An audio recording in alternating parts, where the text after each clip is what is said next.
I come to the Spirit, the three in one. I come to the water, just as I am, oh God, make me new once again.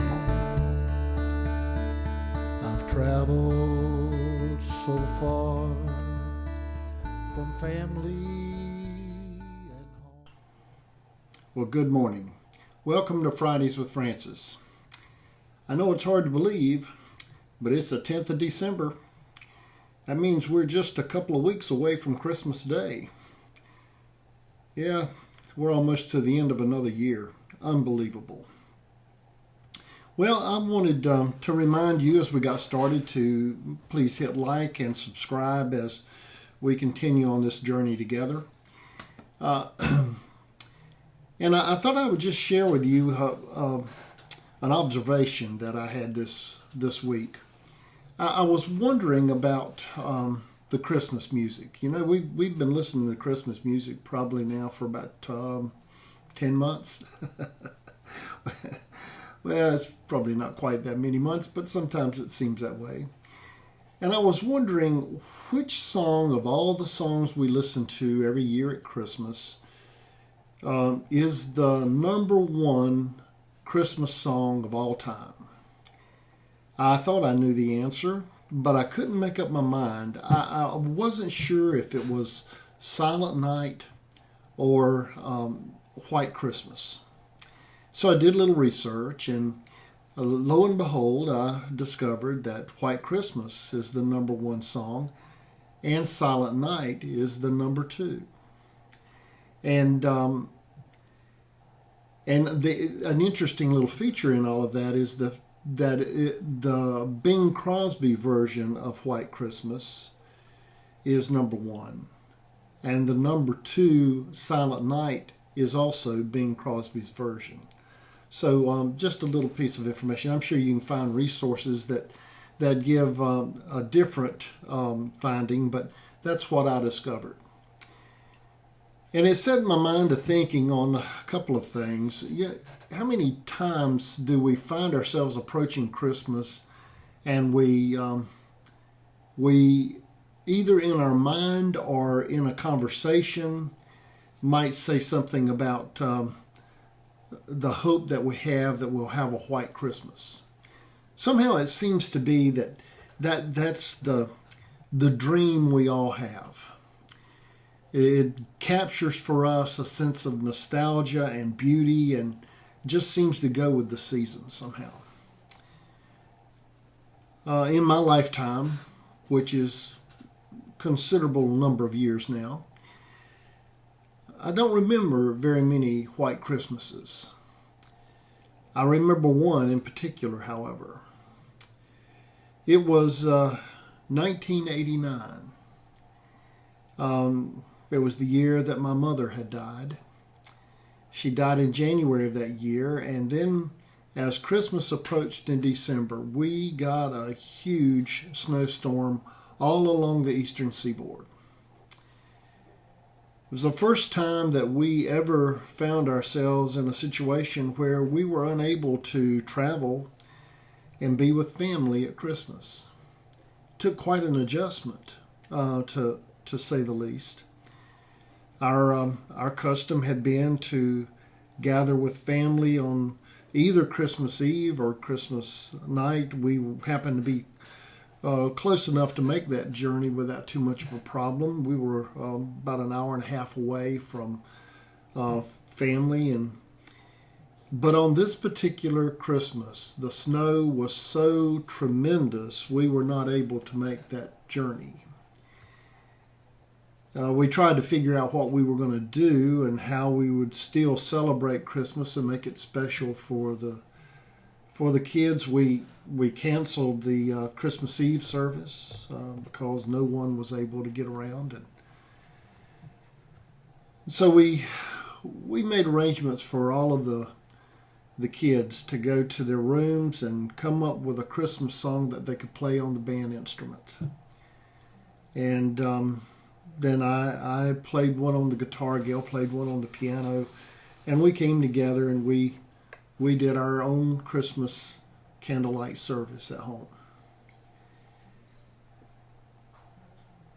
The problem with White Christmas is it doesn't always match what we envision in our mind.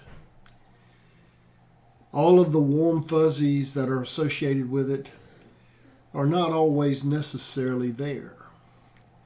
And so we find ourselves confronted with circumstances that we didn't anticipate. As it turns out, on that particular Christmas, we were able, the day after Christmas, to load up and go and visit with Gail's mom and dad and have our Christmas celebration. So we were able to overcome it to that degree. But the memory is still etched in my mind, because as beautiful as it was a Christmas of great adjustment. And it got me to thinking about the first Christmas. Now, it is kind of interesting. I don't really know what snow has to do with the first Christmas, although I realize it does snow in Israel. I was actually there one time when it snowed. But there's nothing in the scripture about snowfall. As a matter of fact, it's just the reverse of that. We have an image of clear skies as they were able to see the star and follow the star. But think about the shepherds, the wise men, other persons that were involved in that evening and in that event who are not even mentioned in Scripture. Their lives were altered that night. It really changed a lot. Sometimes our imagination, our image of Christmas is different from the reality of Christmas. The wise men came looking for a king. What they found hardly looked like a king. It found Mary and Joseph and baby Jesus in some kind of a surrounding. By that time, they probably were not still in the manger. But they did not find the king in a palace. The shepherds didn't know what to expect. The angel spoke to the shepherds, and they went to Bethlehem to see what the sight was all about, and not knowing what they were going to find, and getting there and discovering what must have been one of the most amazing moments and sights any human being has ever seen. And then there was Mary and Joseph. They had probably the best concept of what the day was going to be like. But I doubt seriously they anticipated it taking place in a stable. And then to welcome their baby into the world and to know that he was the Son of God. Well, the words to White Christmas remind us that they're all dreams, all different kinds of dreams that we have related to Christmas. But the most beautiful image of Christmas isn't the Christmas trees and the garland, and as beautiful as those things are, the most beautiful image of Christmas is the face of a child, the face of a baby who is God incarnate. Well, some of you know I've shared that I took on a project this Christmas of putting together a life-size nativity scene, and it's not the greatest piece of craftsmanship, but I at least accomplished it. And out in the side yard, I have a stable facade with Mary and Joseph and baby Jesus. Then I have life-size camels, 3 camels with wise men on each camel, and those images are there as people drive by. There's lights that shine on them, and I think about the concept that they had of what they were going to encounter with Christmas. And they traveled a great distance. They went to a place they weren't really sure where they were going to start with, and they found a baby, and they were looking for a king. And I've always loved a verse of a hymn that comes out of it's been around a long time. It's in our United Methodist hymnal called "The Bleak Midwinter," in the bleak midwinter. And there's a verse in that song that says, "What shall I give him empty as I am? If I were a shepherd, I would bring to him a lamb. If I were a wise man, I would do my part. But what must I give him? I must give my heart." So on this Christmas, as we prepare in these last 2 weeks, my prayer is that your image of Christmas and the heart that you have for Christmas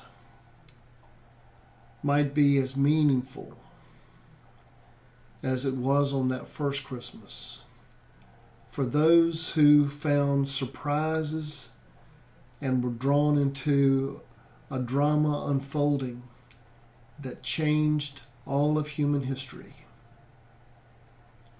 and continues to change even in this day and time.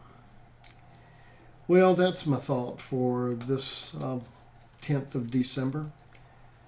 I hope you're getting the things marked off of your list that need to be done. Hope you're finding the things that you need to get so that things can be done.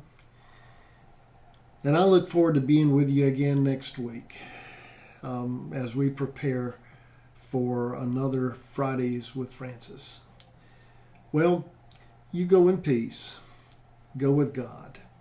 And God bless.